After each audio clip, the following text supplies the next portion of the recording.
অর্জুন, আমি তোমার কৃষ্ণা, তোমার জন্যই জন্ম আমার। তোমাকে ঘিরেই আমার ভালোবাসার উন্মেষ, তোমাকে ঘিরেই আমার হৃদয়ে সম্মোহন। অথচ তোমার ভালোবাসা তেমন করে পাওয়া হলো কই? তোমাকে আপন করে একান্ত নিকটে কদিনই আর পেলাম। আর আজ তোমার প্রতি আমার পক্ষপাতের জন্যই আমার পতন, আমি ধরাতলে নিপতিত। অথচ তোমাকে ভালোবেসে আমি কি পেলাম? অবহেলা, উদাসীনতা, জীবন ভোর যন্ত্রণা। চলো পার্থ, আমরা ফিরে যাই, স্বর্গারোহণে কাজ নেই। চলো আমরা দুজন নতুন করে ঘর বাঁধি। সারা জীবনের সবটুকু শূন্যতা এখন পরিপূর্ণতায় মগ্ন হোক। একটা ছোট্ট করে একটা ছোট্ট নদীর তীরে ঋষি আর ঋষি পত্নীর মতো বাঁচব দুজন। বাহুল্য বর্জিত স্নিগ্ধ শ্যামল নিষ্কলুষ জীবন। মৌন কেন অর্জুন? তোমার এই মৌনতা বারবার বিড়ম্বিত করেছে আমার জীবন। নিজেকে অধর্মের হাত থেকে বাঁচাতে তুমি ভাগ করে নিলে তোমার যাজ্ঞ শ্রেণীকে তোমার ভ্রাতাদের সঙ্গে ভিক্ষালব্ধ দানের মতো। আমার বিপন্নতার কথা একবারও ভাবলে না। প্রতিবাদ করেছিলেন পিতা দ্রুপদ আর ভ্রাতা ধৃষ্টদ্যুম্ন, কিন্তু তুমি থাকলে মুখ। যুধিষ্ঠির যখন আমায় বাজি রাখলেন পাশা খেলায়, চরম অবিবেচনায় বিদুর বিকর্ণ প্রতিবাদ করলেন, অথচ তুমি রইলেন নির্বাক। বস্ত্রহরণকালে কর্ণ, দুর্যোধন, দুঃশাসনের নষ্টামি দেখে প্রকৃতিতে শুরু হয়েছিল তাণ্ডব। উঠেছিল ঝড়, নেমেছিল বজ্র, আগুন লেগেছিল রথশালাতে, ভেঙে পড়েছিল মন্দিরের ধ্বজা, যজ্ঞশালায় প্রবেশ করেছিল শিয়াল। প্রতিবাদে ভীম আর বিকর্ণ সবর হলেন, আর তুমি তৃতীয় পাণ্ডব বসে রইলে নিশ্চুপ। যখন রাজসীয় যজ্ঞের মন্ত্রপুত জলে ধোয়া আমার চুলে দুঃশাসনের নোংরা হাত, যখন তোমার উপহার দেওয়া আমার পরিধেয় বস্ত্রে পাপিষ্ঠ পশুর আকর্ষণ, তখনও তুমি পাথরের মতো ভাষাহীন স্তব্ধবাক।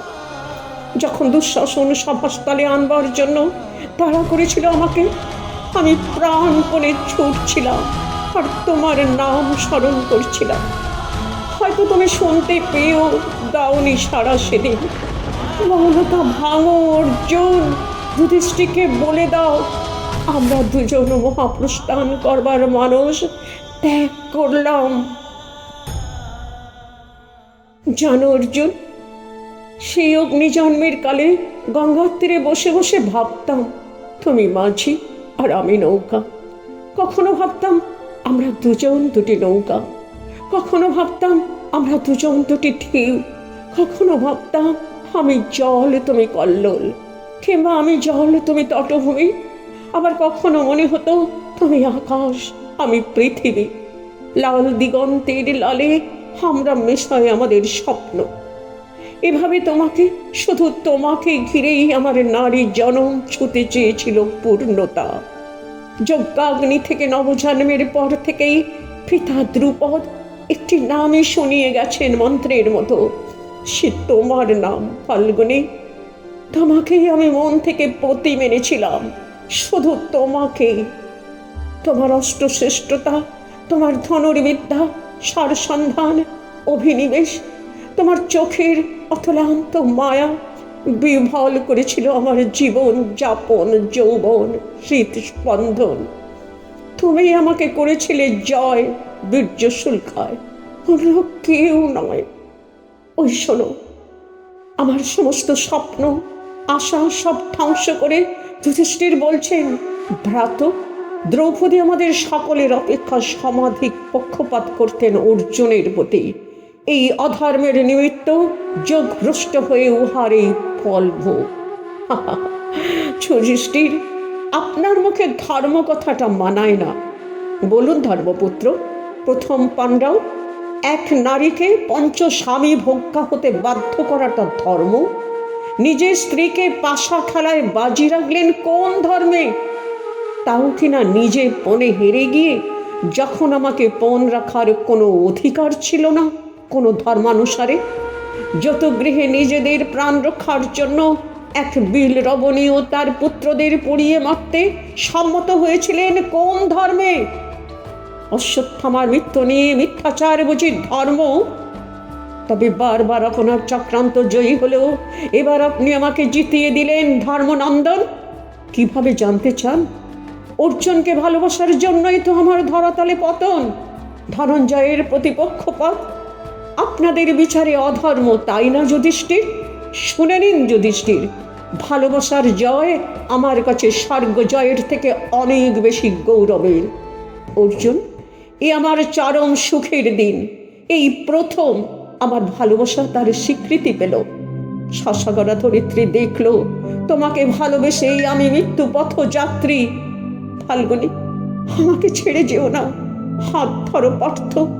বড্ড ক্লান্ত আমি, ওঠার ক্ষমতা নেই। শুশ্রূষা দাও, রুখে দাও আমার মৃত্যুকে আরো কিছুকাল। যেও না ধনঞ্জয়, আর একটিবার দৃষ্টি সুধা পান করতে দাও, একটিবার। এই তো সেই চোখ, এই তো সেই আলো, যে আলো মেঘে শুদ্ধ হয়েছিল, ধন্য হয়েছিল পৃথিবীর সুন্দরীতমা পদ্মাবতী পাঞ্চালী দ্রৌপদী। আর কোনো ভয় নেই, এই আলোর পথ ধরে পেরিয়ে যাব মৃত্যুর অন্ধকার। অনন্ত আলোর দেশে তোমার জন্য অপেক্ষায় থাকবো। তোমার, শুধু তোমার প্রণয়নী এই নারী। যাও অর্জুন, তোমার ভ্রাতারা অনেক দূর এগিয়ে গেছে সমাহিত যাত্রাপথে। আর বিহ্বলের অবকাশ নাই তোমার। বিদায় অর্জুন, বিদায় আমার চির জন্মের প্রণয়েশ্বর।